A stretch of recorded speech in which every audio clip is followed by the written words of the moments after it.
Good afternoon. My name is Beverly Bourne, and I'm the judge of the LA Superior Court at Metropolitan Traffic Court. This afternoon, my lecture will be about the introduction of evidence. Now, what exactly is evidence? Evidence is defined very broadly. Evidence involves, can include testimony of witnesses, sights and sounds, anything offered into evidence. It's very broadly defined. It also includes tangible objects. It may include a visit to a crime scene, a scene visit, photographs, cinema, video, a sketch or a diagram, a reenactment, or experiments. Now, what tools are available for your use regarding the introduction of evidence? First of all, there are stipulations. A stipulation is an agreement between the parties, the attorneys involved, that certain evidence may come in during the trial or during the hearing. Also, another tool available at your use is Evidence Code 352, and that should be read before and understood before you even begin your trial. It's also strongly advised that if you can reach a stipulation between opposing counsel, that would be the easiest way to allow evidence to come in to your trial. You also want to adhere to the local rules in your area, the statutes, and the California rules of court. Now, for those of you who are civil practitioners, it's a little different than what it is for those who strictly practice criminal law. If you are a civil practitioner, it's strongly advised that you meet with the judge where you will have your trial, because your judge for the civil trial will give you his or her desire regarding their protocol for the introduction of evidence. Very likely you'll have a pre-trial conference, and that's what the judge will want you to do for our civil practitioners watching today. And the judge will let you know what their rules are.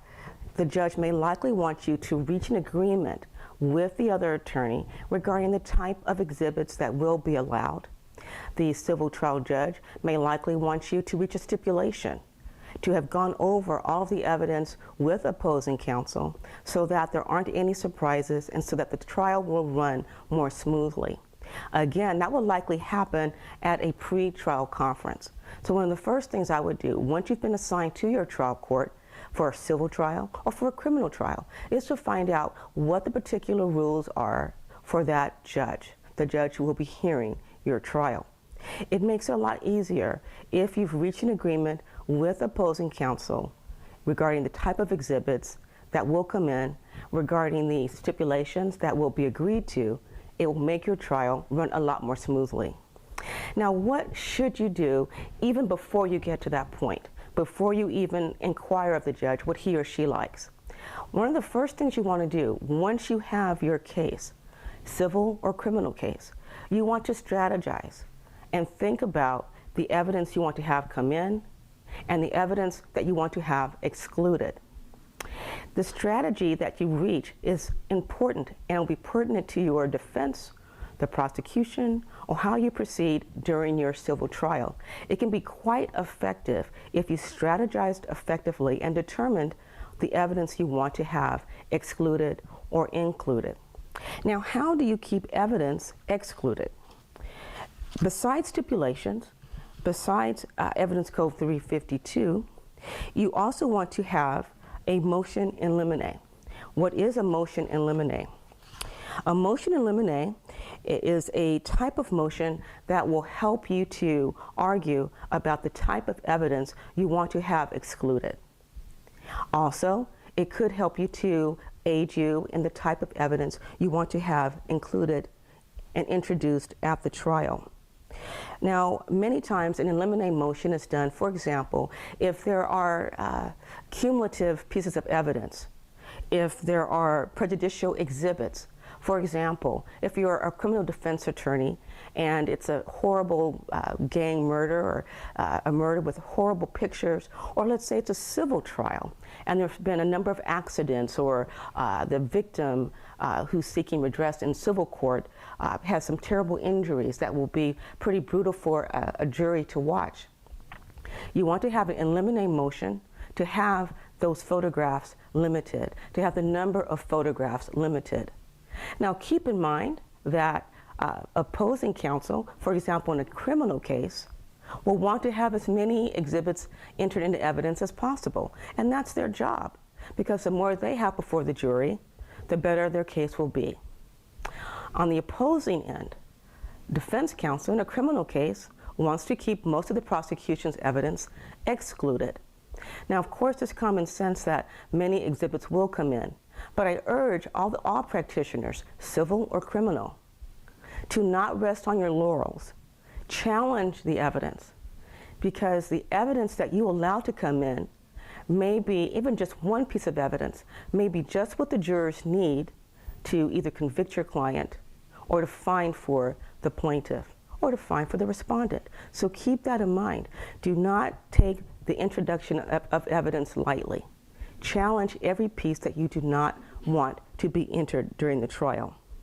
What objections can you raise to keep the evidence out? You can argue that the evidence is not relevant. You can argue that it's more prejudicial than probative. You can challenge the evidence on foundational grounds. Can opposing counsel establish a foundation to have the evidence entered in the first place? Was the discovery given to you late?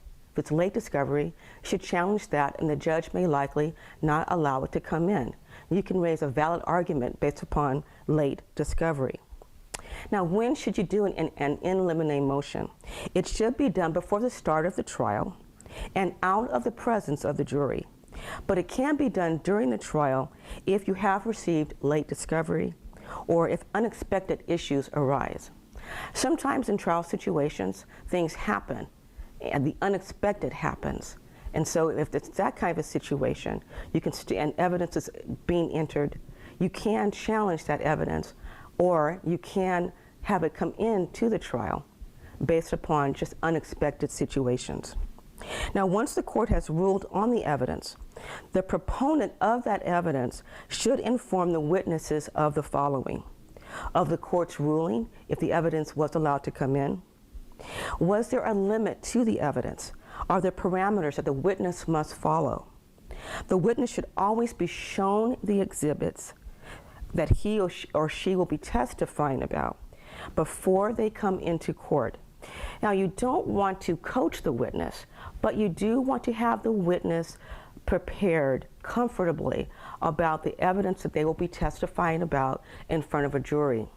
Keep in mind that most practitioners are used to being in front of a jury, are used to being in front of a judge. However, your witnesses are not. So you want to show your witnesses the exhibits that they will be testifying about before they go into court. You especially want to do this if you have evidence that will arouse emotion for that particular witness.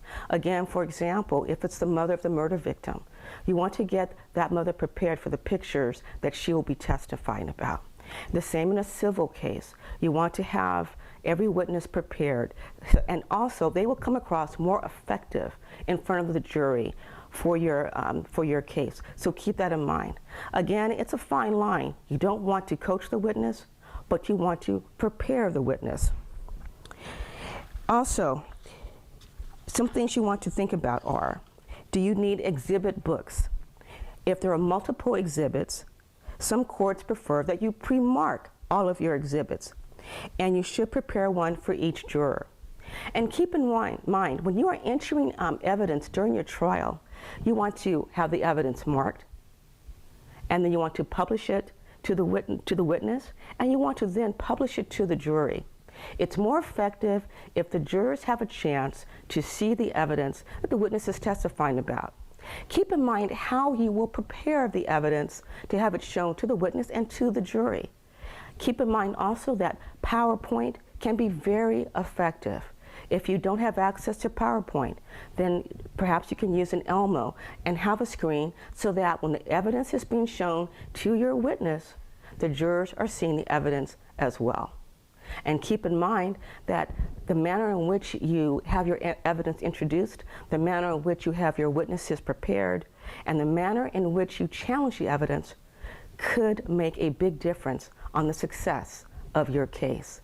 Enjoy your trial. I wish you all the best. Enjoy every trial that you do, and good luck.